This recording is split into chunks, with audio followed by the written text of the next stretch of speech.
Davidson Show. And now, ladies and gentlemen, here's the star of our show, John Davidson.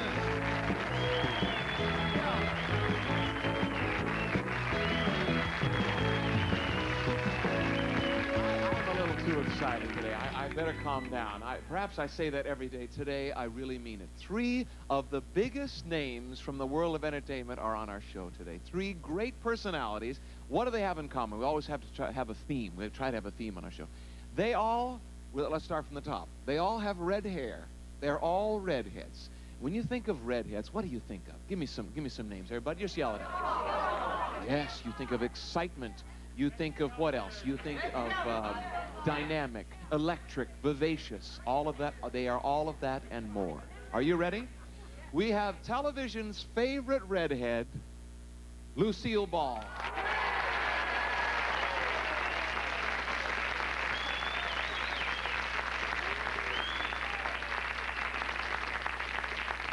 I just got a tingle when I said that. That's the first time that she's been on our show, and I'm so excited to have her here. She's meant so much to me and to so many people in this business. We'll get into that later. All right. Movie's favorite redhead, the charmer of all time, Van Johnson.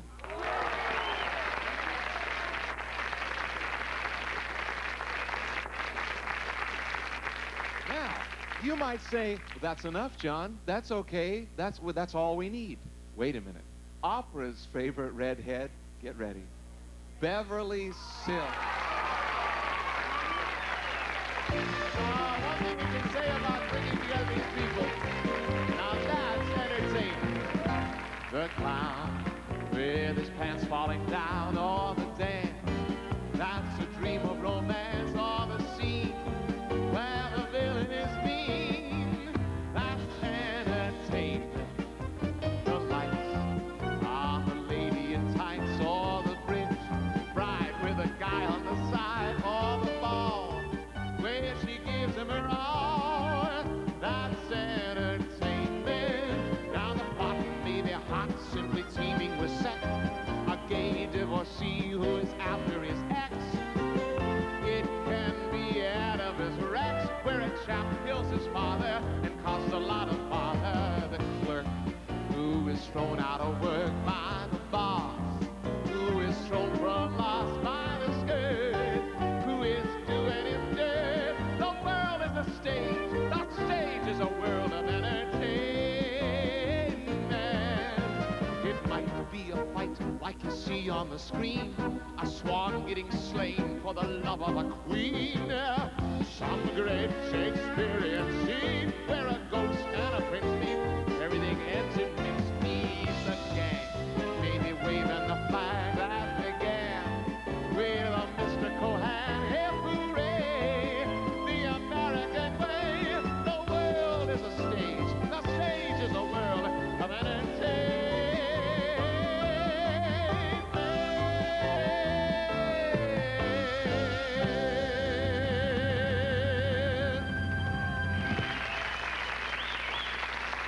You better stick around today and don't pick up that vacuum cleaner or that typewriter. We'll be right back with Lucille Ball.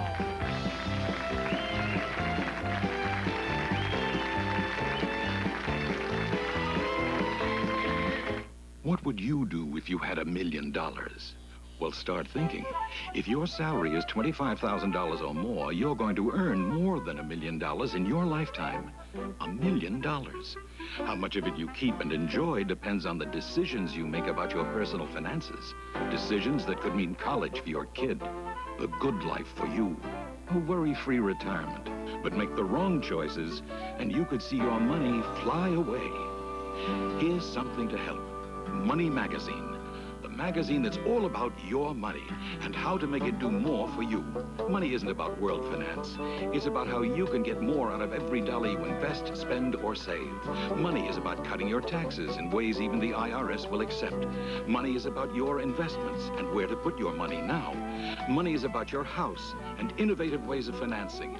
Money is learning the winning techniques of master stock pickers and finding scholarships that people overlook. Money is making the right decisions now so you'll retire in style. Money magazine believes that the more you know about money, the more you'll have. So Money watches the funds and Washington and Wall Street for you. Keeps you up with all the money events, from an almost ideal insurance policy to small cities ripe with big opportunities. With all the money changes happening today, now more than ever, you need Money magazine. Try Money. Call 1-800-621-8200. We'll send you 10 monthly issues at our low subscription rate of just $17.95. And just for ordering, we'll give you this guide to personal money management, free. It has everything from how to total up your net worth to making big money on little stocks. So call now, toll free, 1-800-621-8200, and get Money magazine. You'll earn more than $1 million in your lifetime. And with Money, you'll make the most of it.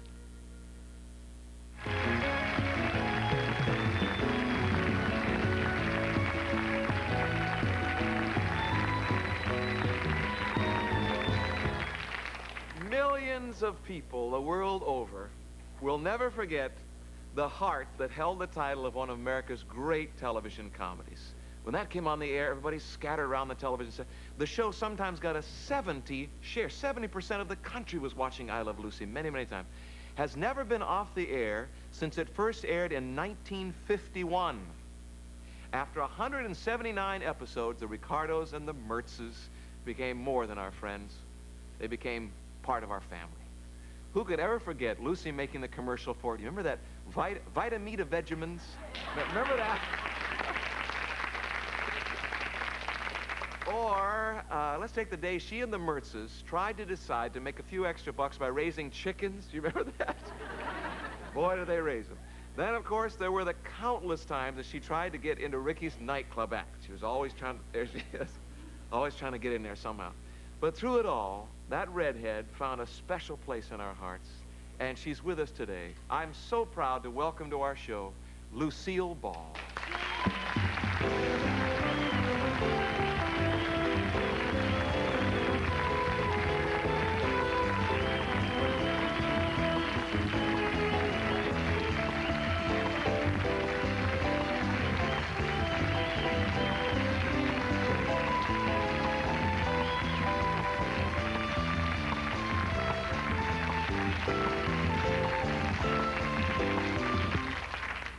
Thank you very much. We are more than excited to have you today, my dear. I'm especially excited because a short story, when I first got into this business in 1966, you sent me a telegram saying, I think you're great, keep up the work. It was the Kraft Summer Music Hall. Then I would see you at different things, and you would say, boy, you're good, and you would even, once you told, there was an article in TV Guide that was sort of critical of me, and you said, why did they say those awful things about you? I'm sure you've supported many people like that over the years. Not too many. We appreciate it. Thank you. Are you aware of the enormous impact that I Love Lucy has had on this industry, on the world? Yes, because of the innovations and because we started so early, we had a little head start. Yeah. And that is very advantageous. Everyone since then has tried to copy the way you did it. My writers, they're copying my writers. No, not just... I knew I was supposed to be in that chair. There's the water. Okay, let's switch. Let's switch. All right. I really don't care. I don't have a good side or a bad side that I'm aware of. Do you? You don't have... No, I don't worry about that at all. I don't either. That's why I don't know which side is which. Okay.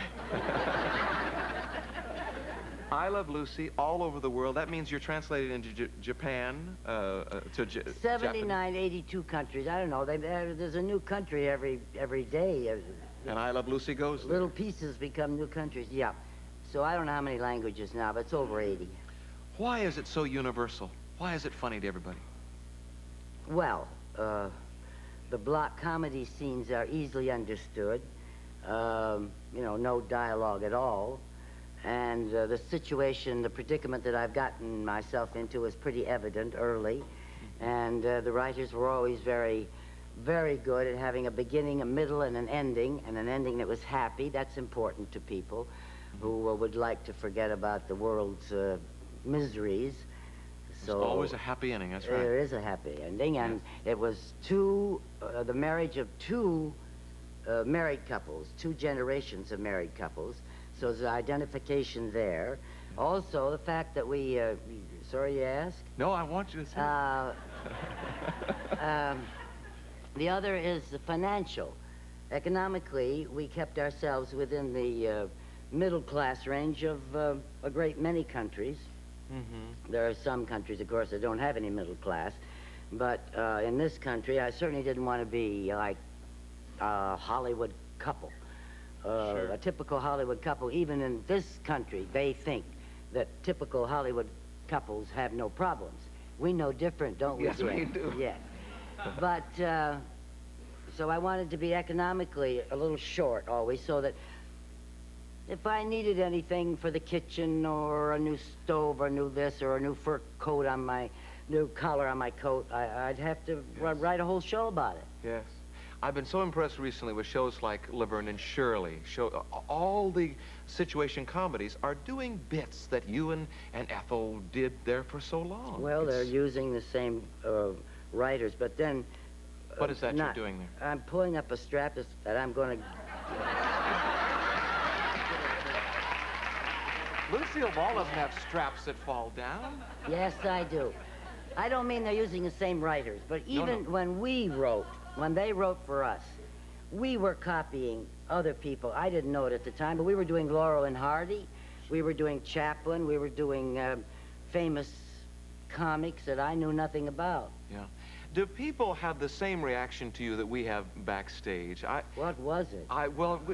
The whole studio is kind of in a tizzy because you're here, and because Beverly Sills and Van Johnson too. But well, I'm that way because of Beverly Sills and Van Johnson. But my God, I don't know what. Why should they be in a tizzy, John? Well, because you've done so much in this industry, starting from Chorus Girl, where you played dumb blonde type roles or dumb redhead. Would you consider them that?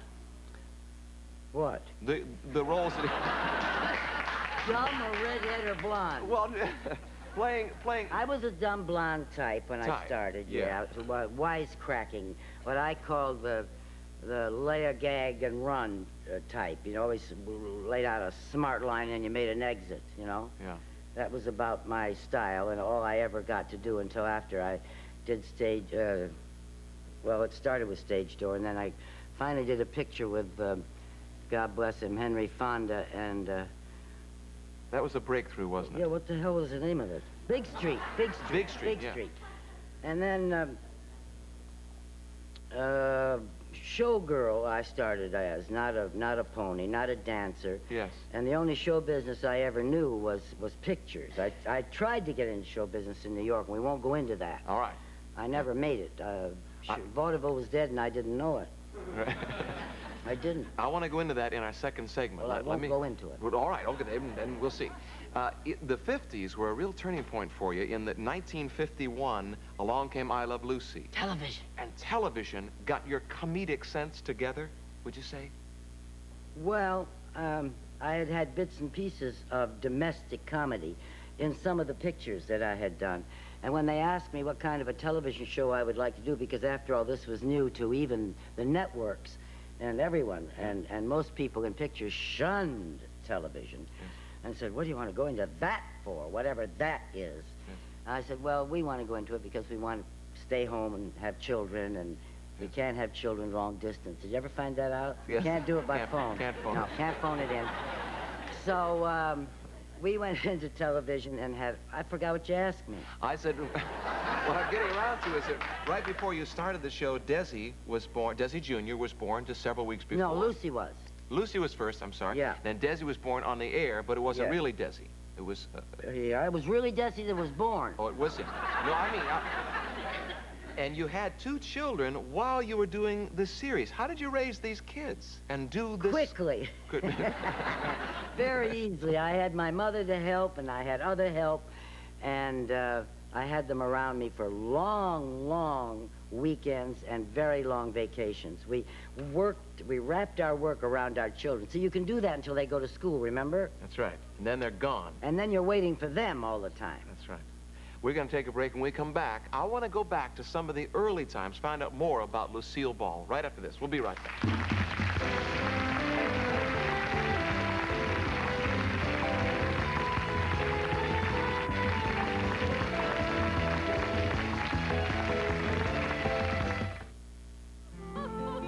Well, telephone's done a wonderful job helping people stay close.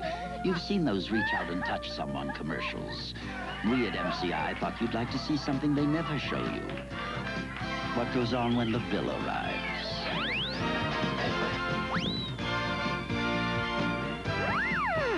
If your long-distance bills are $25 or more, call MCI and start saving 30, 40, even 50% on long distance.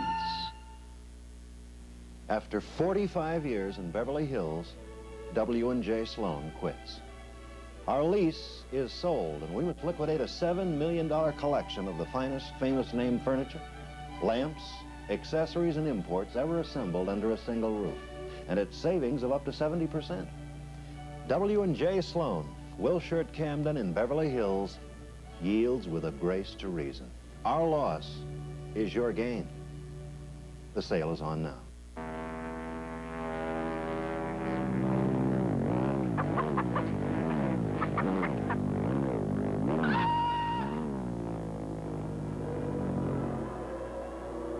If you've got problems and things are going downhill fast, why not give Ames Home Loan a call? They may help you borrow thousands of dollars on your home. Ames Home Loan. Tonight at 11. He's even handsomer than I thought. Yes, I am. Get set for outrageous comedy with Saturday Night and guest host Burt Reynolds. There's no hang-ups backstage, you know. You know, there's no temperament, no hostility, no open nasal passages.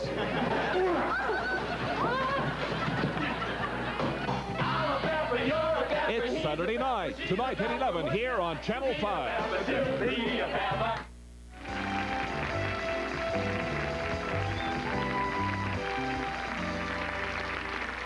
Lucy, we've shown several slides of you at an earlier stage. That was the showgirl stage, right? That slide. Yes.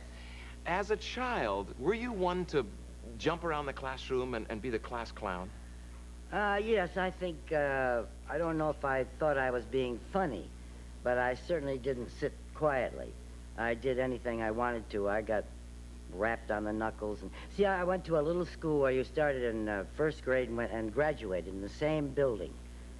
And I loved it, and I loved all the teachers very much, and they were all like, my mother worked at the time, and the teachers kind of took over and said, where are you going? Are you going right home? You know, and all that. Yeah. So they were very, very close, and I loved my teacher, Mrs. Appleby, and you still remember Pina, yes, and some other names, just McNamara, and during that time, your father died when you were 4 years old. I was 3. 3. My brother was not born yet. My mother was 5 months pregnant. What was your father figure growing up? My grandfather. Really? Yeah, he was like Truman. Really? Yeah. You mean outspoken, brash, and... Yes. Yeah. He was very much like Truman. Who encouraged show business, your mother or your grandfather? My stepfather, my mother, anyone. Everyone. My grandfather. My grandfather used to play rickety-tick piano with dirty lyrics. And my grandmother was always saying, Fred, you stop that now. Put those other lyrics back. No, there was an old lady. The band knows that one, I think. Yeah. Was it always assumed that you would go into show business? Was there another career that you might have? No. I never heard about another career. You never thought you might want to be a doctor or a lawyer? Or... I don't remember making up my mind to do anything except I didn't want to get married too soon. I wanted to get into show business, and show business to me was vaudeville. That's all we saw in Jamestown. And Sousa's band that came through once a year. Jamestown, New York. And the big bands, yes, Jamestown, New York. But I lived in a suburb of that yet, Celeron, on Chautauqua Lake. But I never remember wanting to be anything in particular except in show business. Yes. This took you to New York City, and in drama school, I'm told, they said, forget it. They did. I was only there for a short, I think it was 6 weeks, and I still have the letter as proof. They sent a letter to my mother, said she was wasting her money, that I should finish school and stay home until I wasn't so reticent. My mother had to look up that word. And you mean you were shy? I was shy, awkward, backward, and stupid. What age? As a teenager? Oh, yes. I was 14 that summer. Well, but as a child, you were entertaining people. Yeah, What? but the minute I got away from home, I was so home. You ever been homesick? Yes, But well... really homesick. Homesickness is a terrible illness. You can't eat, you can't sleep, you cry all the time, you're sick to your tummy. It's a terrible, terrible, and I was terribly, and I would run away. I would run away, go to New York, you know, hitchhike, do all those things that I shouldn't do, and then get so homesick that I just couldn't stand it. And, in New York City, by yourself, at 14? well, I wasn't exactly by myself. I had to stay with friends of the family. But that didn't keep me from being homesick. Yes. For my mother and my stepfather, my brother, my grandfather. My grandmother was dead by then. She was wonderful. I had a great childhood. I really did. Even without the father figure. And my stepfather happened to be a very nice man. Mm-hmm. And a very learned man, a well-read man. He helped me in many, many ways because I didn't get enough education. At that point, did you have this thing, Sammy, No. to succeed? No. Never had that... Just wanted to get into show business, and I didn't know what show business was. I thought it was vaudeville. The only thing that I ever made even the audition for was as a showgirl, but I couldn't keep the job as a showgirl. So finally I said, I have to eat, so I'm going to become a model. And I got a job as a model. I became a good model, and I went from 7th Avenue to wherever Hattie Carnegie was. I can't remember the street now. And some other places, and then I did fashion shows. And then I also did, modeling for artists who did the big 24 sheets. Nude? No! Well, I didn't know. I didn't know. Nude. Well, I thought big... What's a 24 sheet? Well, that doesn't mean it's nude. No, I didn't say it was. I put a question mark after that. Really? Would you ever do a nude scene in a film? No, I'm not that attractive. If I had been that attractive, I probably would have. But I wasn't, so I was lucky. I had to do something else, and that's how I got into comedy. Yeah, yeah. You were not only did you help me and so many other people, you've helped Van Johnson to succeed in this business in an interesting way. Yes? I helped Van Johnson get a job, not succeed. There's a great deal of difference. But if he hadn't gotten the job, he wouldn't have succeeded. Well, if you want to put it that way. I do. Can you tell that story before we bring out Van? Van Johnson was in... Gee, you kiss well. Thank you. Van Johnson was in Too Many Girls. He came out with a New York company. That's Too Many Girls is the picture that I met Desi on. And he was of the New York company. And even on the screen, though he wasn't in a featured role, when the, I was going to say crew cards, what do you call those cards that they get at previews? Preview cards. Were given out, people were asking about the chorus boy in the 2nd or 3rd line. Really? Yes, and I saw the cards because I had the lead in it with Richard Carlson and whomever. And but he was going to leave town and give it all up. Well, this was his very first shot out here, and people were noticing him in the 2nd and 3rd line. And I knew that from the cards. And then I lost track of him. He got a job at, after RKO. I guess he went to Warner's. I don't know. He can tell you. And one night we were in Chasen's, and he said, I'm leaving tomorrow. I said, where are you going? He said, oh, I lost my job, and I'm going back home. I'm going back to New York. I'm going, I said, wait a minute. I said, Billy Grady's over here. Let me just ask him about Metro. I asked Billy. Billy said, come in. I'll talk to you. That was it. If you don't think that helped him to be a success, it well, sure yeah, did. but I just... He credits that as the turning point in his career. Let's bring him out and talk about it. Ladies and gentlemen, Van Johnson.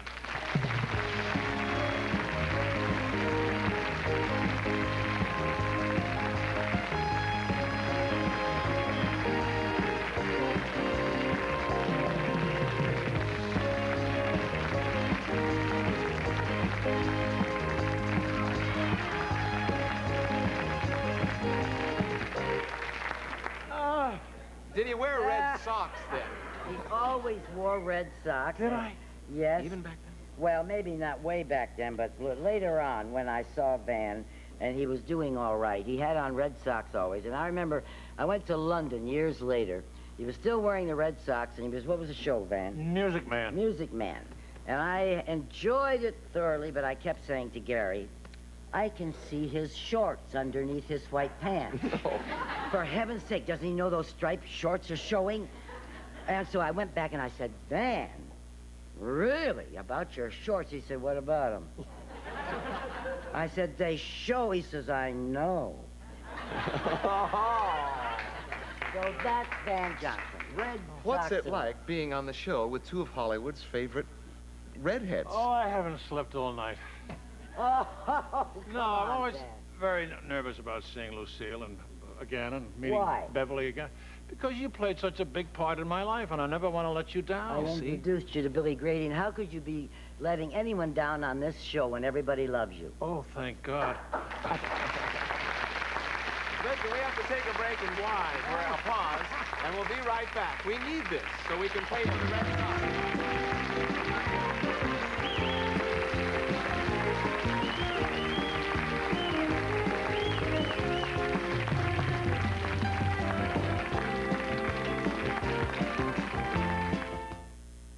Stop and think about our sun's energy, warm, life-giving. But now imagine 2 suns. Vegetation withers, lakes begin to dry. 3 suns and the Earth is lifeless. 50 and it's a seething inferno. Now imagine 1 billion suns. That's how much energy is given off by a thing in space called a quasar. Imagine all the information needed to create you. Write it out and it would fill 1,000 books. Now imagine all that information compressed into an area so small that you could fit it on the point of a pin 1,000 times over. That's the miracle of DNA. Imagine a sugar cube. Weighs about 1/10 of an ounce. Now imagine it weighing as much as a cargo ship. 1 million cargo ships. There are stars so dense that a single cubic inch of their matter weighs trillions of tons.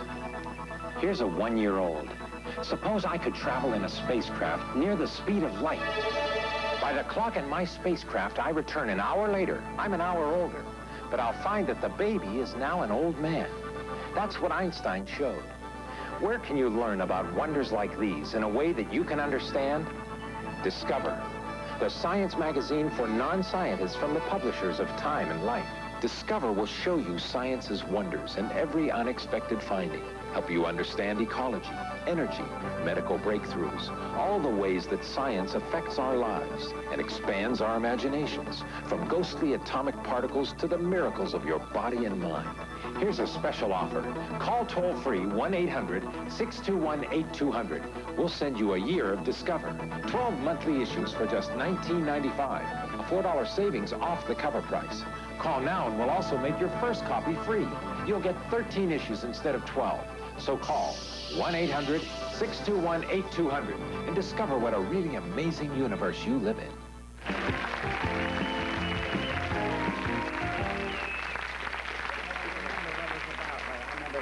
Yeah. We are back with Van Johnson and Lucille Ball. In working with Lucy early, when was the first time you worked together? What film? Too Many Girls for Mr. Abbott. Mr. Abbott. What year? George Abbott. Oh, John. Well, I don't know. What year? 39, because we were married in 40. 30, we were, that's right, we were, yes. 39, RKO. And What? you know who bought that place. Yes. Was she wonderfully crazy then, or was she... I never thought she was crazy. I wasn't then, especially in that I was playing an ingenue and I hated it. Yeah, but You hated the straight roles when you had to be it was the only one I ever played. Yeah. The one, I still had my autograph book behind me, and when I walked down that lot, my first movie lot in my life, and to meet the great Lucille Ball, who I always was a fan of, but Carol Lombard used to come over every day when we were shooting big musical numbers, and you and Carol were very close. Your mentor. And I see what comes out on that film once in a while, a little bit of Carol. Yeah, well, it's a zany. Let yourself go, have fun. Yes. Only beautiful ladies can do that. Easy to Wed, you said, was your favorite picture that you've done with Lucy. Why so? The only one. No, Yours, Mine, and Ours. Oh, I'm Yours, Mine, and sorry. Ours. I That's She forget that. She How owned quickly it. we forget. I forgot about that. That was much later, though. Yeah. It was much later, yes. 19 But children. I'll never forget, I was doing, on a clear day at the Muni Opera in St. Louis, and it was summertime. I think they were casting Yours, Mine, and Ours. Lucille Ball was at the head of the table, as usual, casting. They said, well, we need a Van Johnson type. She said, well, why don't you get Van Johnson? Yeah. Period. So I had to buy my way out of St. Louis, and so I was there with dear Hank Fonda. Yes. The episode that you did on I Love Lucy, I've had the pleasure of doing a Lucy show. Not I Love Lucy, but Here's Lucy was what it was, yeah. That's on rerun now, John. Oh, good. Yeah. Oh, good. Make some money. You get about $63 every now and then. $63. But you did an I Love Lucy. Do you remember Two of them. Do you remember the plot of either one? Yes, I was a movie star. Typecasting. Interesting. And that was the big, that series when you were using a lot of stars. When we came to Hollywood. Right, when you came to Hollywood. And that was a great one at the Brown Derby we won't go into. But I was a movie star asleep by the pool, and she came down and pretended to be talking to me like this, and I was asleep. But Ethel and, because they looked You like slept through a scene with Lucille Ball? I was supposed to be asleep. I was pretending I knew him. She pretended. Oh, I see, yeah, yeah. And I was glad he was asleep, because then I could carry on from a distance. They couldn't tell that. I see, yes. Yeah. And then we did a song and a dance. That was about it. Yeah. What was the other one you did? It was, again, I was a movie star coming in from Honolulu. Oh, yeah. Yeah, you remember that? Did you? Not as good as the other one. Did you sense the scene? Did you sense the control, the contribution that Lucy has made to the show over the years? When I did the show, Lucy made suggestions about lighting, about sound, about direction, about writing, about everything. That's many years later. Yeah. Hepburn. Yes, I saw that, and No, I had not Hepburn. many years when we were at the big round table in Lucille's office, Yes. going over the script the first time. And she kept picking on this wonderful character actor who played a big Texan. Picking on? Well, helping him. Giving him Let me finish my story. Well, she said, no, I'm right. sorry, John, that is not right. And so afterwards I said, you know, she only does that, John, because she loves you, and she thinks you're a very fine actor, and you were right. And Who was it? Some brand new guy, never been in pictures, but he was very good. Lucy You knew cares enough to make it right. That's exactly. She's a perfectionist. Look what we have dragged out. These are, Please. look at this from the 20s. They're good, man. This is what, no. These are fan magazine. I can kid you, man. Look at that cover. Are we going to show it up there? Used to see the back. Here's an article, what you've always wanted to know about the real Van Johnson. It's all here. I'm still trying to find out. What? But we're afraid to ask. What was the real Van Johnson then? A pussycat. Yeah? Yes, what else? I was just glad to be there. I was so thrilled to be in show business, as Lucille kept talking before. I never thought I'd be in pictures. I was always going to be in shows. And I was an HAP in most of the shows in New York. What does that mean? A principal. I had to ask, right? I'm so glad you asked, because I never heard it before. Really? It's why you step out of line once in a while and have about 10 lines, just enough to get noticed by Billy Grady. Yeah. How have you changed in the years since then? Have you mellowed? I got fatter. Inside. I stopped smoking, now I can't stop eating. And I just come back from a trip around the world, and I went all the great restaurants from Rome, Paris, Berlin, London. And my manager says, you don't play the theaters, you play restaurants. What was the How have you question? changed in these years? If you had that drive to succeed early, have you I never mellowed had it? the drive. No, neither one of you I did. never had a drive. I just wanted to be there, a part of it, and I was grateful, as I still am today. I can attest to that. Yeah, He wasn't at all pushy. No. He was just glad to be there. That's the way I felt. Yeah. How do you both feel this town is Hollywood kind to its veteran performers, to its performers who spent a long, successful career in show business? Is Hollywood good to you? It's been good to me. I have no complaints, but then I moved out early. Yes, I was just going to say that. But I think that it's good to people who are good to it. I mean, it's no different from Buffalo, Wichita, or any other place. Sure. If you make yourself a part of a community, it pays back, certainly, manyfold. Yeah. But if you pay no attention to it, you just take and you don't give, Yes. it's the same in any town. You left to go to England at one point, To do Music Man. and not to live there, just to do that show. Yeah, it was 2 years out of my life. I never regretted it. I love England. I love England. And over there, once a star, always a star. Yeah, but do you like their taxes? Well, I couldn't afford to live there now. You see, I just finished a picture with Ava Gardner, who lives there all the time. She said, I can't work here because of the taxes. But I think since Maggie Thatcher has been in, the taxes are lower. but the VAT... We call Margaret Thatcher Maggie? Well, Really? I do get around. Yes. Really? I'm about to bring out now. Oh, thank God. Another... Well, has this been hard on you? Oh, please don't mention that word. What's the matter with you, Van? I love talking with you on this show. I'd You're like so to know, good do at you this. Cook? Yes. All right, that's all I want to know. But I tell you, one of my early, my first movie star I met was Lucille Ball, and the best drive-in in Hollywood was at Lucille's Ranch out in the valley. Yeah. And you know, Lucille, when I tried to get out there last month to show somebody what it was, I couldn't find it. Gone. They bulldozed the house. Oh. Bulldozed. We'll get to you in a minute, John. Another redhead. All right. That you are a fan of, and I am too, is here today. She is the general director of the New York City Opera. Would you welcome, please, Beverly Sills.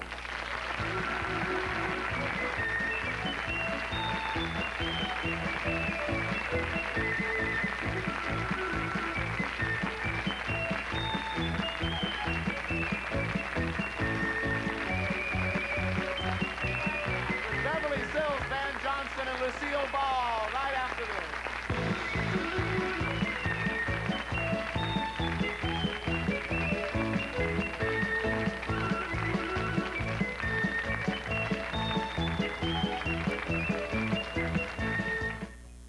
Sorry, Tupperware, the party's over.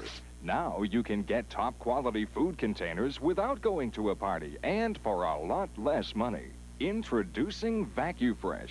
Food containers that are incredibly strong and airtight.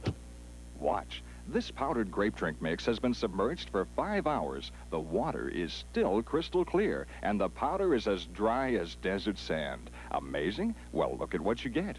First, this unique roast and poultry saver. It's also great for bacon and sausage, steaks and chops. Add this tray, and you can actually store many things separately. It's even a lunchbox. Next, you get this huge rectangular food saver that lets you store everything.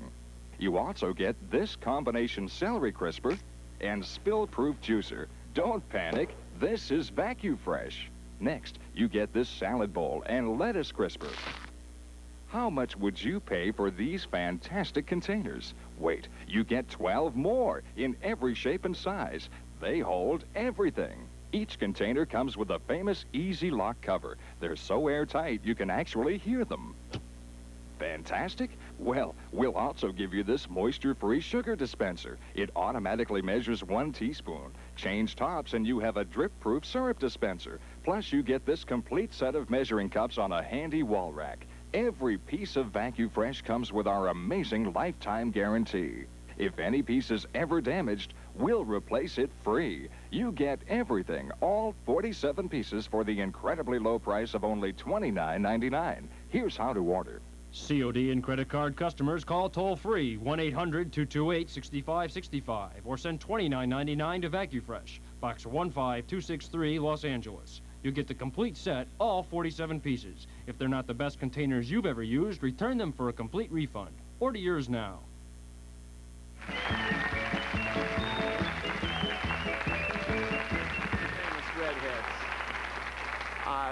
Beverly, I don't know whether I should reveal this or not, but there came a point in your life when you became a redhead. Does everybody know that you are not naturally? They do now. They do now.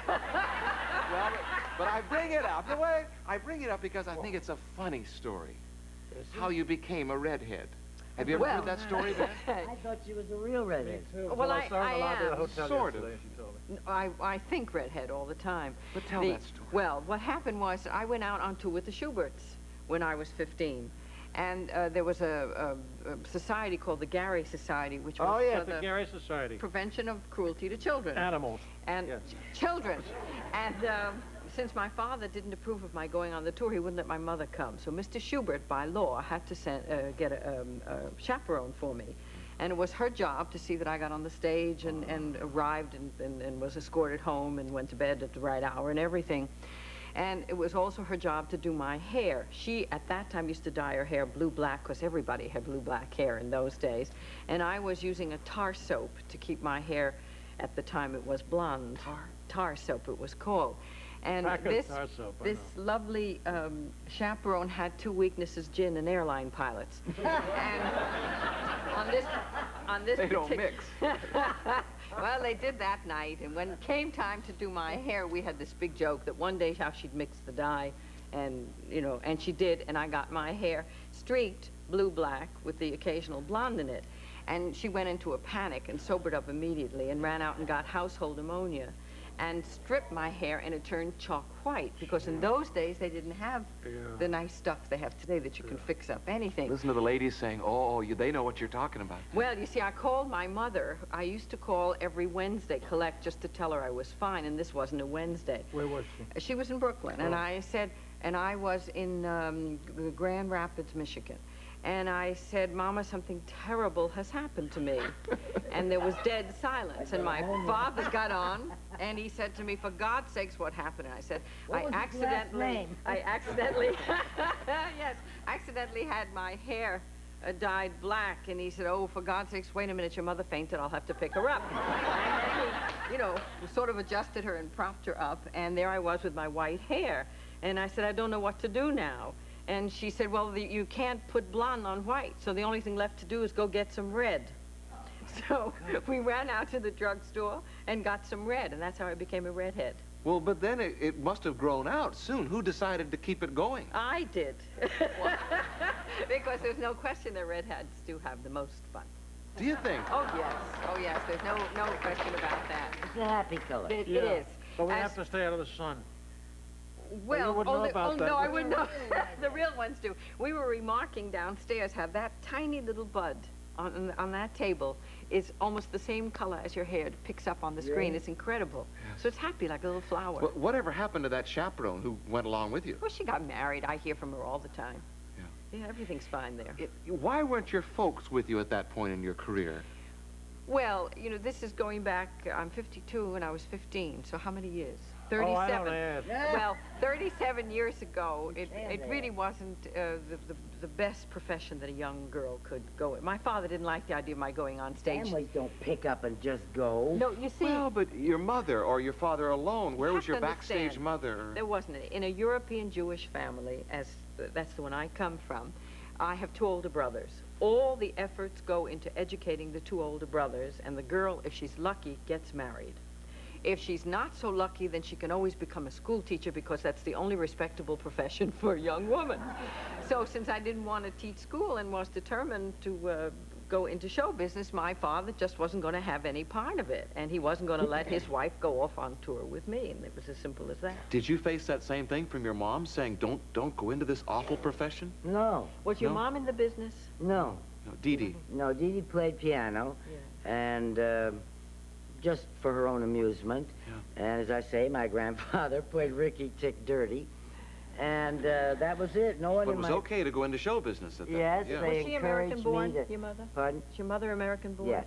That might be it, because I think the Europeans came over to this country with a whole different culture. Oh, of course. And, you know, America was such at the beginning, I'm sure... Show business has always been looked down upon through the centuries. But a man like Mr. Schubert, apparently, he came along and was a great developing force in your life. He put you in your first strapless gown? My first strapless gown, my first upsweep, and my first high-heel shoes, and I didn't know what to grab first. What's an upsweep? I should know all this. An upsweep hairdo, all the hair I thought plow. it was up. In those days, I didn't need that.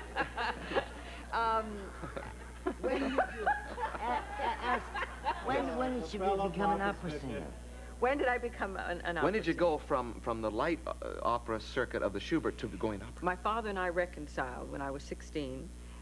He to the idea that I was going to be a famous opera star, but that meant education. It meant fluency in many languages and really settling down, not going off on tour to do The Merry Widow and Rosemary and Gilbert and Sullivan, but really settle down to But did someone in your town, in your small community or Brooklyn neighborhood know that you had a potential?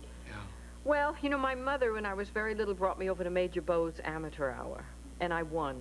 I was like 7 years old. I was 7, and then he put me on his Capitol Family Hour and used to talk to me before. What did you sing like then? I imitated Gallicucci recordings, so I sang Caro Nome. I have recordings of it. It's not bad. Caro Nome from Rigoletto, the Bell song from Lacme. Seven? Yeah. And it was the Major who said to my mother, you really ought to do something with her because she seems to have this terrific ear for music. See, Major Bowles. Sure. Yes. I had a wonderful time with him. He used to let me talk a little before I would do one of my 22 arias. That's where the talking started. That's compulsively. Yes. And then... The reason why I bring that up is that I have to stop you. Oh, I'm so sorry. We have to pause for a commercial. We'll be right back. Oh, my...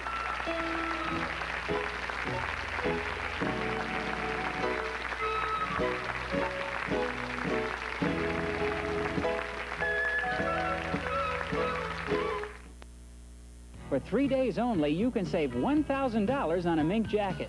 This Friday, Saturday, and Sunday, and only at May Company Fur Salons.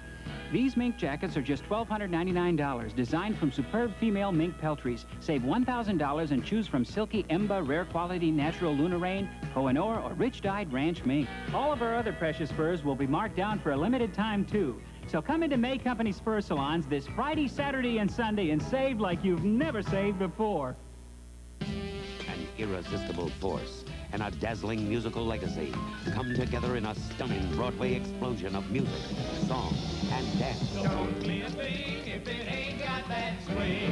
Do-wah, do-wah, do-wah, do-wah, do-wah, do-wah, do-wah, do-wah. Give that rhythm everything you've got. It don't be a thing if it ain't got that swing. Do-wah, do-wah, do-wah, do-wah, do-wah, do-wah, do-wah. Duke Ellington's Sophisticated Ladies at the Schubert Theater. To charge tickets, call 553-8101. Get this sensational 17-piece cutlery set absolutely free. Yes, absolutely free. Just call VB Carpets now and get an in-house estimate with no obligation. For example, carpet your entire home for as low as $45.78 a month, including padding and installation. And if you own your home or are paying on it, regardless of past credit experience, you can qualify for 100% financing. Call VB now, 970-9000 or 996-1000 for carpeting at warehouse-to-you prices, and carpet your entire home for as low as $45.78 a month. Tonight, at a special time, someone is about to come into some money.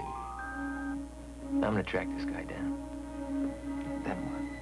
And if you try and stop them, a nice place in the family plot can be arranged. I won't breathe a word.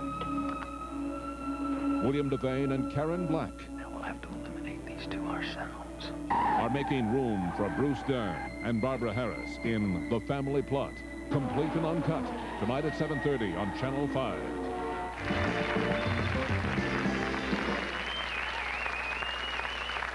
I've done some reading about our director of the New York City Opera. Our director, Beverly Sills, has memorized and could do them tonight, 70 roles. Not simultaneously. Wow. No. Wow. How many of the characters that you've played could you still be able to do from all the films, Van? None. No. But that's because you never did the films all in one piece. No. It's not like I bet if you took a look at the script you did on your Broadway musical, that you could probably get it back in an hour. Could you do Wildcat tonight? Probably. Well, not tonight.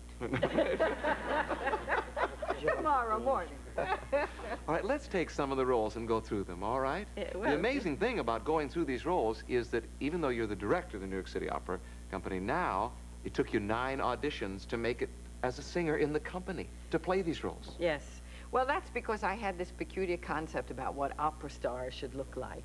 So I would take my hair and tie it into a bun and wear very high-neck dresses, and I thought all opera stars should be very sedate. And really, the director of the company then, an adorable little man by the name of Rosenstock, liked big, luscious girls, and I should have caught on to that right away. So what'd you do on the 9th audition different from the rest? Well, I used to wear jumpers with high-necked shirts, so I took off the shirt. And I dropped my hair. That'll do it. That'll do it every time. And I walked out to the middle of the stage a little bit slower, as if I wasn't in so much of a hurry to stop with the high notes. After 9 times. Yes, well, he came and we were old friends then, and each time he would write phenomenal voice, no personality. So when I found out about that, I decided to show him that somewhere buried in this introverted young girl was a personality. So when I walked out, he said, "Well, what do we have here?" And I knew I wouldn't have to sing that audition at all. I was hired like that. Did you sing well that time? Oh, terrific. So you had both going at the same time. Of course. All right, let's start off with Queen Shimaka. Am I saying that right? I hope so. Who was that? I should know Well, that. it's in an opera called The Coq d'Or, you see. Yes, and I did a belly dance. It's a terribly funny role. And You sang with that thing on your head? yes. What was very interesting about this, it was staged by Capobianco, who did all my opera performances, and he usually worked very hard on my characters, and we were into this rehearsal 10 days, and he had me standing in the middle of the stage while everybody was moving around like lunatics, and I was just standing there singing my little guts out and never moving. And finally I said to him, Tito, I don't work like this. I can't stand here like this singing. And he said, well, I would later, don't worry. And then I said, can I at least see my costume? I haven't even seen a sketch of what I'm going to look like. Later, don't worry. It got to be 9 days before the premiere, and they brought in the costume, which was empty from here to here, and just chiffons. You know, I'm a pretty big girl to do a thing like that. And then came the thing on the head, and I said, what kind of role is this? And he said, well, I didn't want to tell you this, but for 30 minutes of this, you don't stop moving. I said, terrific, what do I do? He said, a belly dance. And his wife, who was the choreographer, took me into another room, and for 9 hours a day, I learned how to belly dance and sing simultaneously. You must be a riot at party. I mean, I can whip out my little belly button anytime. And This sounds like one of your sketches on the show. Doesn't it? I love it. Lucy could do you, I think. Oh, listen, you don't know how many times I have done Lucille Ball with high notes. I did one whole role as an absolute, outright imitation of you, and every critic caught it. What role? The daughter of the regiment. I played Marie exactly like you would play it with high notes. That's all I did. You. No, thank you. It was one of my most triumphant characterizations. Oh, how about went that? on national television. How do you do that? How did I do it? I watched reruns of how she walked when she wanted to be particularly klutzy. I watched her when she wanted to butter up to Desi and get him to forgive her for doing something terrible. I copied every gesture. You want to look at the hairdo in that picture? Right. If you could get that picture back, you'll see the hairdo. Move it a little closer. I did everything that you do. You see what you're doing with the fingernail? I did that through the whole thing when I did something terrible. I copied you from A to Z, and almost every critic in every big city caught it immediately. Very complimentary. No, for me, it was a lifesaver. It worked. It worked, let me tell you. Let's go on to Cleopatra. That was the one that you almost quit because of Cleopatra? Well, yes, because the director of the company had hired another woman from outside the company to do the role, which implied that there was nobody in the company who could do it. Had he hired somebody in the company, I'd never have said a word. But the fact that the need was to import, I just felt that wasn't fair to me, who had hung around as the house singer for years singing everything. You know, just anytime they needed someone to learn a role overnight, I was there. And I felt that that was a role that I was vocally just ideal for me. And it's the only role in my whole career I ever fought for. Anyway, you know, you're talking about drive before. I just wanted to sing. Yeah. I never really wanted to be famous. I just wanted to sing. I loved it so. It's interesting you should bring up bringing in other opera singers, because now as director of this whole thing, I know that you want the New York City Opera to be 95% American. You feel very strongly about that. Yes, I consider my company the American National Opera. Yes. What do we have to look forward to in the opera season for the spring? What are we going to see? Well, we're doing a wonderful operetta called The Grand Duchess of Gerolstein, which is just a joy, and it's being directed by Jack Hofstas, the man who did Elephant Man. So I'm trying to bring in all kinds of innovative directors. And Would you ever use Charles Nelson Riley to direct an opera for you? You know, he's been directing operas. He has. I know Charles. Charles and I are intimate friends. I don't know, we'd certainly have to talk about it, sure. Right. What else is new this season? Well, we're doing something called L'amore dei tre re, The Love of Three Kings. That's an opera I did many, many years ago when another singer got sick. Again, I was thrown in. But it has a cute... Do I have 1 second to tell a funny story? I'm not sure no, I don't. Well, I'm not going to say another word. Sure we do. In the next segment, can we? All right? As we say goodbye, we're going to do this, all right? Well, we're not sure. All right, we have to take this pause, and we will work it in. If Beverly Sills has a good story, we're going to get it in. We'll be right back after these messages. Stay with us.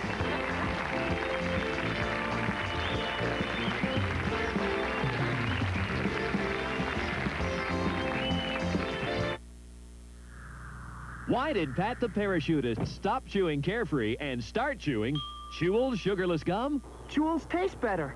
Why did the Duchess of Twiddle stop and start chewing Jewel's? Jewel's taste better. Why did the Bradford Bugle Corps stop and start chewing Jewel's? Jewel's taste better. Jewel's is the only sugarless gum with a delicious flavor center, and taste tests prove of leading sugarless gums. Jewel's taste better. Another gray hair, Mrs. J? Oh, the gray doesn't bother me. But constipation does? And lately, my laxative. Tried X-Lax yet? Give me your hand. Meet the gentle medicine they call the overnight wonder. This little pill? That little pill, orange chocolatey squares. X-Lax restores your system's own natural rhythm for relief in the morning. My own system does it? Gently. All we do is help. X-Lax. Pills are chocolated. It's the overnight wonder. The making of Taster's Choice. Take the best ground roast fresh perk coffee you know how to make. Then freeze it. To lock in all that fresh perked flavor when you remove the ice. You'll have rich, natural chunks of freeze-dried coffee, made by a premium process that's unlike ordinary heat drying. Taster's Choice, regular and green label decaffeinated. The only leading coffee that's freeze-dried.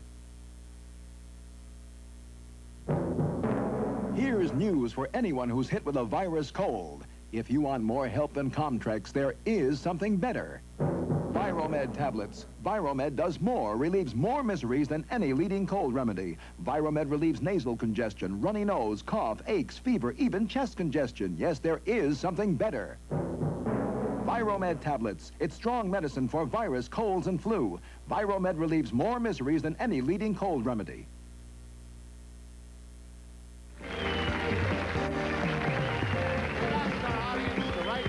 Questions they'd like to know about our guests.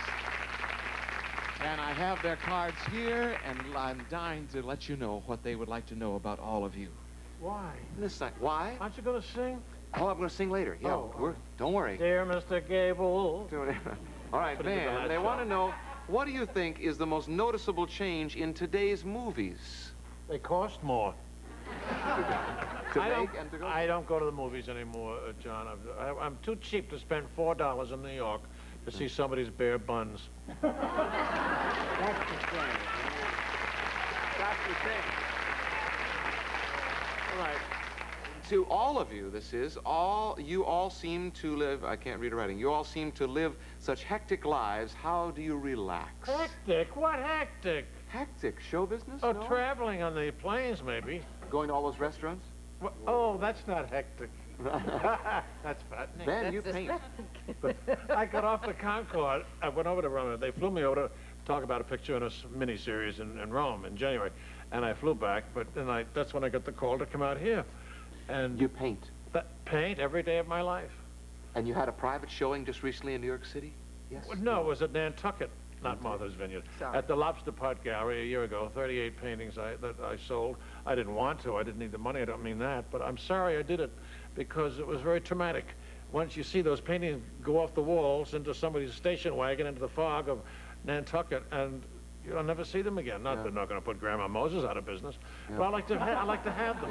Well, think about that, folks. Yeah, but what do you do to relax when you're not running the company? Eat. I eat. I play bridge, and I'm a game person. I do crossword puzzles constantly. I tear out every crossword puzzle and stick them into purses. Yeah. I do them all the time. But I'm a game nut. I love any game. Lucy, you're such a workaholic. I can't imagine you just sitting in a chair. Of course, you take care of your grandson. Maybe. I don't ever just sit in a chair, but it has been traumatic, not having my arena and going to work every day. After I broke my leg skiing, I had to stop because there were a lot of things. My writers were still writing good things, and I found that I couldn't do them physically. That's what really put me away, that and having to leave Gail Gordon. But I don't shop. I don't go to luncheons. I don't knit or crochet or do crewel work. And those are the things I don't do. You clean a hell of a house. I can't horse. Don't give me that, Mommy Dearest.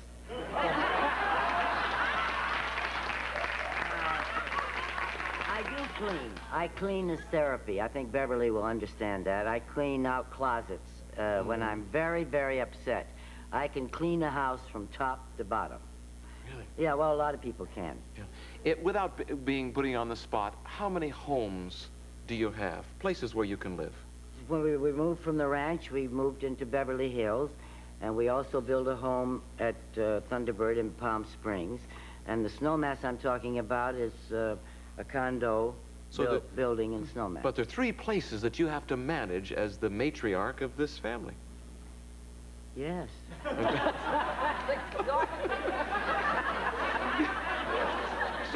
This lady can get a laugh by just one word. Just, okay.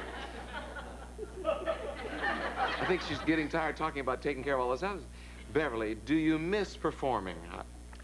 I don't miss performing. I miss singing. I think that's what they mean. Two different things.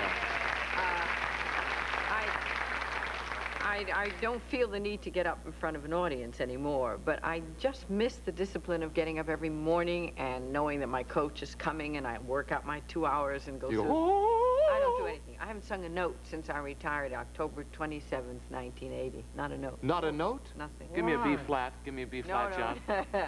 He'll give it to you. Couldn't you exercise that muscle once in a while? What for? I did that already. Because you miss it. Yeah. Because you miss it. Well, that's a whole new emotion with me. I didn't realize that I was going to miss now singing. you do. Now I do, and I probably will get together with my coach in a soundproof room because I don't know what's happened to it in all this time. Well, but it won't take long to find out. No. But I think that there's so many people that should hear you someplace, somehow. No more. No, thank you. I think... No, I really think in terms of performing that you were a great example. The time to get out is when people are saying it's too soon rather than when is that woman ever going to stop. The time to get out is when they're still clamoring to see you. I canceled over 3 years of engagements of totally sold out engagements. That's the time to walk out, not when it's tapering off. Beverly, think of the money. Think of the money that you the money now. Think of the managers that are after you. That's their problem. Hadn't Look thought at about that grocery bill. No. All right. A question for Lucy. Assuming you fight with your husband, I think the average American human being, anybody. What do you fight about? I have so few fights with Gary, I can't even remember. Oh, I remembered one. I had 5 days off, and I had been working very hard. And it meant a lot to me to go and try and find the place that I found at Snowmass. And I'd been looking in Vail and Steamboat and Colorado Springs and a lot of places, Lake Arrowhead. I'd been looking all over. And he hadn't accompanied me. Now, it was in a beautiful 1st of October, second week in October. I had 5 days suddenly, and I said, Gary, I had been to Aspen, but I said, I would love to go to Aspen so that I can look at Snowmass. He said, wonderful, wonderful, fine, I have time. I looked forward, I was so tired, and I was so glad to have this time off, and I planned for it so carefully, and I packed for it, and I got the camera and all the bulbs, and I thought, oh, if it would only snow while we were up there, because it was time, and we were there in time for the aspen trees. And, all these things were so important to me. And we got up there, and it was out of season, and they opened up 2 suites for us. I had 2 kitchens, and we went fishing at General Anderson's place, and we caught trout. I brought them back, and I sort of ran in and quietly called my mother. How do you fix a trout? I had forgotten. But the fireplaces were roaring, and the first snow fell that night. It was divine. It was so beautiful. And the beds were comfortable, and the place was just divine. And in the middle of the night, he said, I hate this bed, and I want to leave. And the next morning, he was ready to leave. He said, I can't stand it. I have claustrophobia. The bed's too small. He's 6'4". And I said, well, we'll get another bed. We'll build one. We'll do anything. But I have 4 more days. And he said, please, I can't stand it. We hadn't been married that long, and I didn't know him that well. And he didn't do it to hurt me in any way. But I didn't speak to him all the long drive to Denver. That was 5-hour drive to Denver, and 5 days longer I still didn't speak. And by the time I spoke to him, I'd forgotten what the fight was about.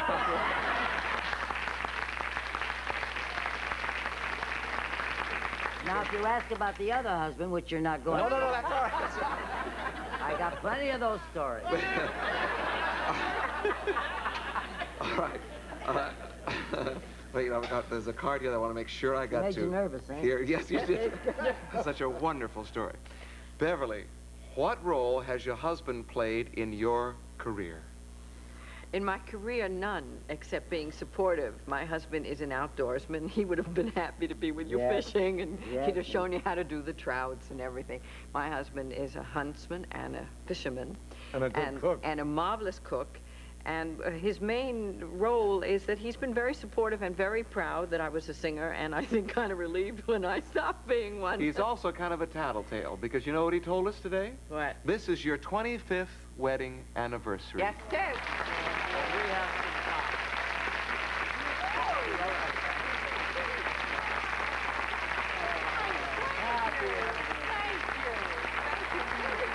We'll be right back with Jeannine Burnier, who'll join all our redheads.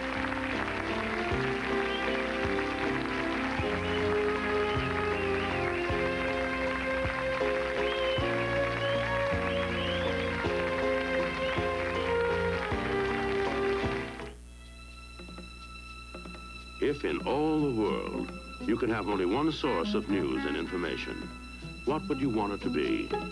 Think about that for a second. Only one source of news and information. What would it be?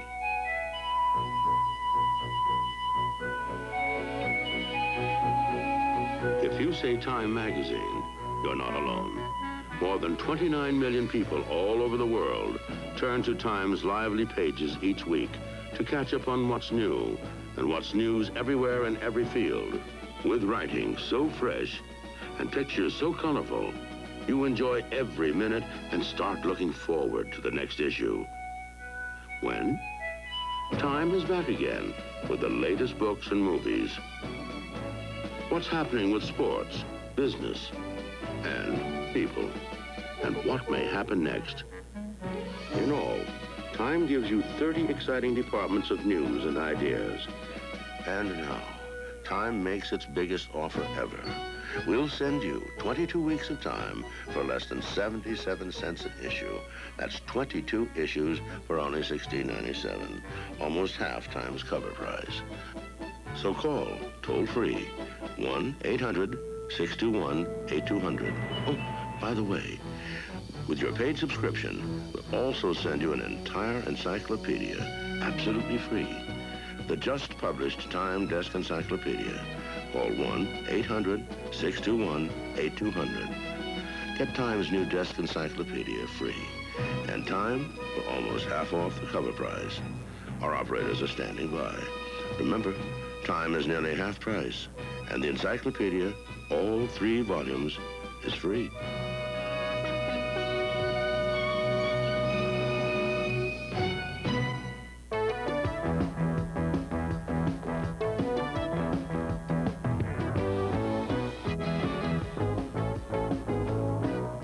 Red Tag inventory clearance now in progress at Carpeteria. Carpeting, no wax vinyl flooring reduced up to 30% off. Don't wait. Catch the Red Tag sale while it's on. Buy now and save at Carpeteria. I love to shop, especially when I come away from the Estee Lauder counter with a wonderful gift. And best of all, it's free. This whole Estee Lauder collection, a $20 value, is your free gift with any Estee Lauder purchase of $7.50 or more. Imagine going shopping these days and coming home with something free. Your Estee Lauder gift is available through February 6th at all 15 Buffum stores. This Sunday at Santa Anita, don't miss the $250,000 Charles H. Strube Stakes. It could be a very rewarding experience. Henry Fonda, Charles Bronson, World War II battle action, The Battle of the Bulge, Saturday night at 11:30 here on Channel 5. KTLA, Channel 5, Los Angeles.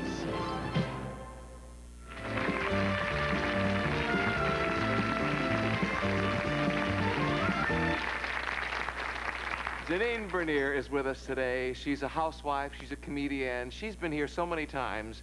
She's just like a member of the family. So much so that we're thinking of putting her up for adoption. She's a very funny lady, much funnier than that joke. Would you welcome Jeannine Burnier?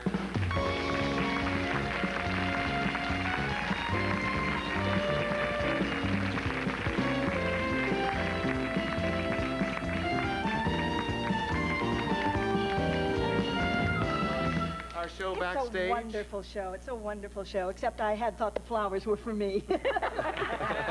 They went right by me and brought him out here.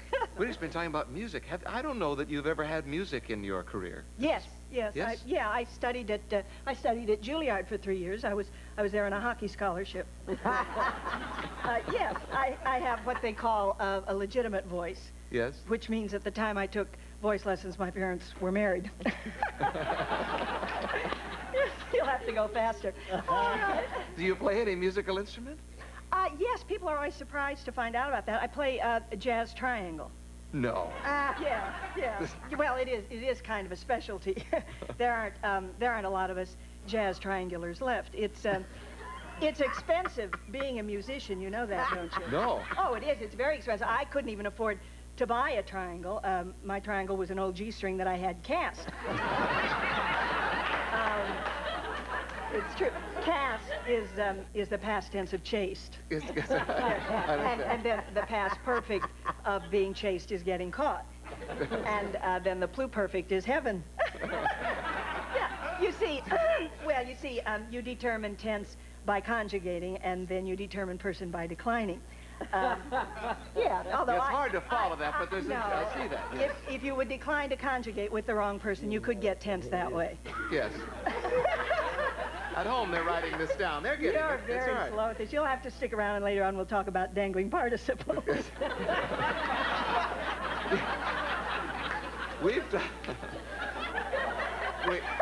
Lucy, pull yourself together. I like it. Yes, it's good. I like it. We've talked all about how we've all started in show business. Oh, I know that. How did you start in show business? It's almost the typical show business story. It really is. You know, I ran away from home when I was only 29. I did. I just took off. I did not leave a note or anything. You know, I had always been a kind of a spunky kid. And I went to New York City, and I took the bus, and of course I was scared to death. I had never driven one of those big things before. And I had a terrible time trying to find work. You know, it was awful. Really? What kind of a job were you looking for? Well, no, I was no good at that. No, that's why I ran away from home. No, I wanted to dance in the worst way, and of course I did. So I looked for work as a dancer, and things started to happen. I toured for a season with the roller derby, doubling as a language consultant, and then I did get a break. For 4 years, I was featured with the June Taylor Dancers on radio. Yeah. Good, some of you saw me. Well, all of that was preparing me for my debut as a prima ballerina, and I made my debut in Swan Lake. You know, but it was the old story, right? Swan Too much, Lake? too soon. I wasn't ready for Swan Lake. I mean, I had done Goose River a couple of times in summer stock, but do you know, Swan Lake? Do you know the story of Swan Lake? What? No, I don't really. Well, it's this tragic love story. It's all about this handsome Prince Siegfried, and he falls in love with a beautiful maiden, and then she turns into a swan. You know, which makes it kind of difficult for them to maintain any kind of a meaningful relationship. I mean, he has to have a hunting license, she has to be in season, and the thing just goes on and on and on. Well, it does. It does. And that's why the ballet, I think, is so tragic. Well, the night I danced it, it bordered on the pathetic, because what happened was, and this was with no warning at all, Swan Lake backed up. And it caught the prince and me in 5th position, which is a ballet term. Well, I didn't know what to do. You know, I tried to shift into 3rd and our calves locked. So finally, I just threw my hips into overdrive, and it stripped his tights and burned out my tutu. Well, I never danced again, and the prince never walked again. It was awful. You left all that. Yes, right? I split. That eventually healed. Yes. And you're on a roll today. You came out to the West Coast. Yes, as soon as I heard about the gold.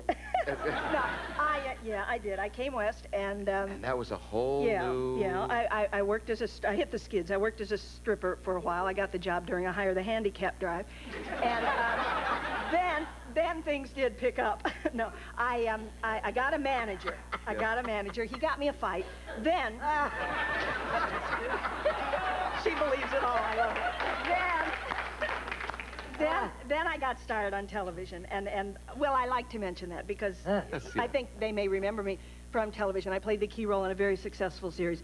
Which was that? Oh, I played the part of the wife of the fugitive. The fugitive? His wife.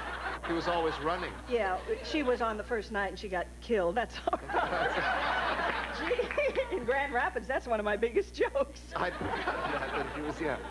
Anyway, the rest is history. Here I am. No, and it's more than you and your romances have kept us alive on the show. Last time you were on the show, you talked about how to keep a relationship romantic, how to keep it going over the years. And any new thoughts on that? Well, yeah, I just finished reading a new book, as a matter of fact, called Everything You Always Wanted to Know About Sex But Could Never Stay Awake Long Enough to Find Out. Well, that she should be talking about how to keep a relationship going 25 years and that wonderful bouquet. Anyway, what this article... She wanted a diamond. No. Anyway, what the article... the book stressed was the importance, and you were mentioning this, wanting to go away together, get away from your humdrum, ordinary routine and go off someplace together. That's what the book said would keep the romance going, and it suggested camping because of the back to nature thing and all that. So my husband and I gave that a try. We went camping, and I'm here to tell you, if your marriage is on the brink of disaster, camping out might be all it takes to push it right over the edge. Yeah, because it was a big mistake for us because we're not the outdoor type, and you can't fake anything like that. I mean, my idea of really roughing it is to run barefoot through the lobby of a Holiday Inn. Well, here we were going to the woods, and it was a big mistake for us. We drove through the giant redwoods. Now, that took a whole lot longer than we thought because they don't all have holes in them yet. They do not. Anyway, and I had this camping manual. It was called How to Conquer the Wilderness, and it had been written by a shut-in. Well, the book said... Could you slow down for a second? Lucy has to get her breath. The first thing you do when you get to your campsite is you unpack your essential needs, and then you drink them. And you try to figure out what on earth the two of you are doing alone in the woods. And of course you have to get your meal prepared. You have to put up your lodging for the night. Now it was my husband's job to go out and get the fuel. I mean, like we were going to live off the land. You know, he took the hand axe, and they call it a hand axe because that is the first thing that you cut with it. And he took the hand axe to get the fuel. He was gone 2 hours. I found him hacking away at the top of a paper bag of charcoal in the trunk of the car. Well, he yelled timber. The trunk lid fell right on his head. I had to drag him back to the campsite, and it left me all alone to put up the tent. Well, you know, we were beginners. I didn't know what I was doing. I got out the tent instructions, and they said, you know, in order to assemble this tent, you will need 2 strong poles. Well, I don't know 2 strong poles. I thought that was coming. And if I did, I certainly would not take them on a camping trip with my husband. You know, all I had was this weak German with a piece of rope, and he was trying to hang himself. So my advice to all of you married ladies is stay out of the woods. That's my story. Jeannine Burnier was here. We all love her. We'll be right back with the song.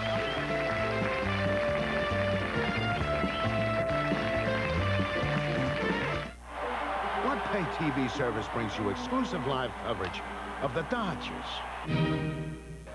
the Lakers, the Angels, the Kings, Santa Anita, USC, UCLA sports, and championship boxing? Only On shows them all. Plus, in March, On will bring you Holmes versus Cooney. Reserve your seat by calling On now. How much should it cost you to have your taxes done? I'm Henry Block with number 3 of my 17 reasons why H&R Block should prepare your taxes. Fair prices. Our prices are based on the complexity of your tax return, so you can expect to pay less for the 1040A, the short form, than for the more complicated 1040 long form. Call or visit a nearby H&R Block office, and we'll be happy to give you an estimated price. What will you get for your money? At H&R Block, you'll be interviewed by a person specially trained to know the complicated new tax laws and how they apply to you. Your return will be filled out, then double-checked by a second person to assure accuracy. Millions of our customers come back to us year after year. I expect it's because we give them value for their money. H&R Block, 17 reasons, one smart decision. Saturday at 8. Guess what is it you're looking for, sir? Lovebirds. Lovebirds, sir? Tippi Hedren, Rod Taylor, and Suzanne Plachette star in Alfred Hitchcock's horror classic, The Birds. I think you're the cause of all this. I think you're evil! Evil! There is no place to run from the terror of Hitchcock's The Birds. Saturday at 8 on Channel 5. You know, I think about this often on the show. I grew up in West Bridgewater, Massachusetts. I moved away from there when I was about 13, 1953. And I used to play with buddies like Dickie Chisholm, Bobby Crowley, Richard Swan, Billy Turner. My girlfriend was Franny Skelton, my first girlfriend. I often think, are they watching the show now? Do they see me here talking to Lucille Ball, Van Johnson, Jeannine Burnier, Beverly Sills? This beautiful set. I'd love to see what they're doing now. But if they could see me now, that little gang of mine, I'm eating fancy chow and drinking fancy wine. I'd love those stumbled bones to see for a fact the kind of top drawer, first-rate folks I attract. All I can say is, wow, just look at where I am. Sunday I've stumbled, pow, right in a pot of jam.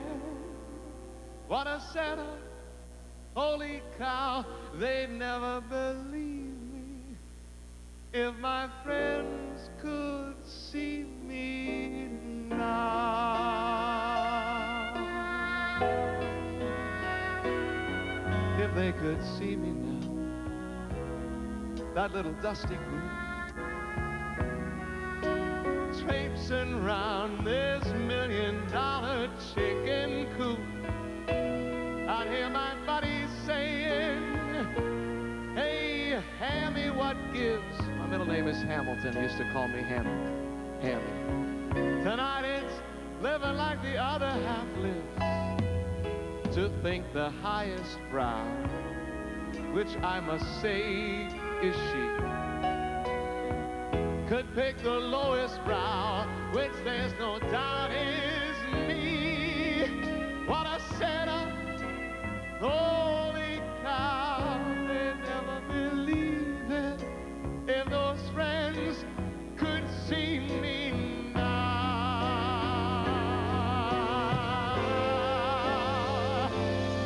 All I can say is, wow, just look at where I am. Say I've landed, pow, right in a pot of jam. What a setup, holy cow, they'd never believe me if my friends could see me. If all those friends could see me now.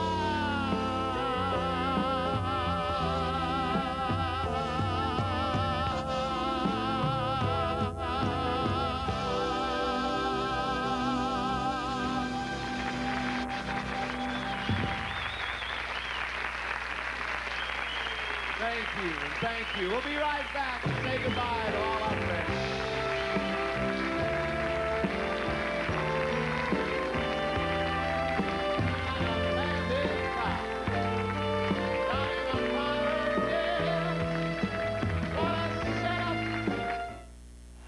For all you fans who will go through a lot for your favorite sport, for all you fans who really love sports and take it very seriously, there's one magazine that's just as serious about sports as you are. Sports Illustrated. Every week, Sports Illustrated gives you the most colorful coverage of sports you can get. Not just the scores, but the stories behind the scores, the victories and defeats. Sports Illustrated understands how you feel. And here comes round one. Sports Illustrated was there when Sugar Ray stopped Hearns in that 100-degree inferno of Vegas. And what about 1982? Will the Yankees and Dodgers go all the way again? Will those millionaire free agents earn their keep? Who cares? You care. Because it's all exciting. Because it's all sports. It's going.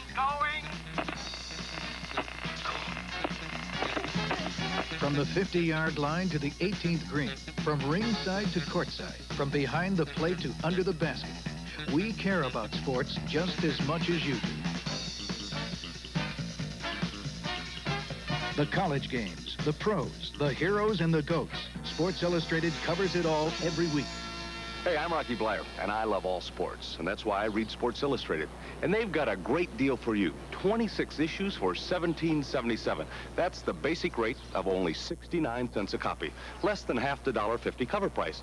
And you also get this Sports Illustrated sports shirt in your size, absolutely free.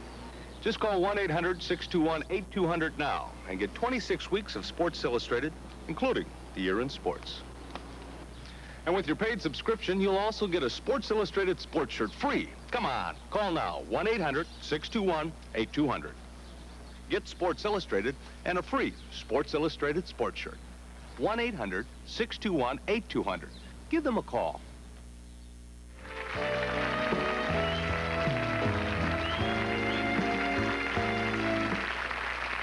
This has been such a wonderful day to be with people who you admire and respect so much as the three of you. You've got good taste, John. Yeah. Ben Johnson, thank you, and Lucille Ball, thank you so much, my dear. Thank you. Please. I really enjoyed it. Thank you, Lucy. Kiss Beverly. I'm about to do that. Thank you, Beverly. Oh, you kiss good. We have to say goodbye. I'll be here next time. See you next time. Bye-bye.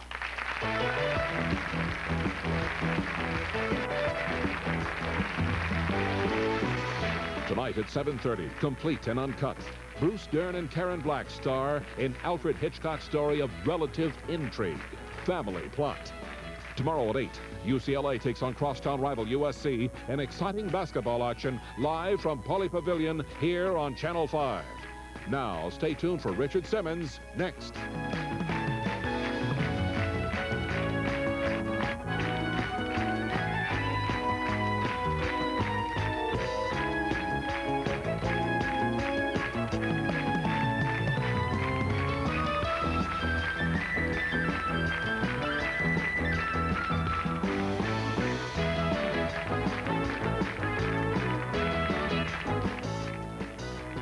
John Davidson's wardrobe provided by Henry Grethel.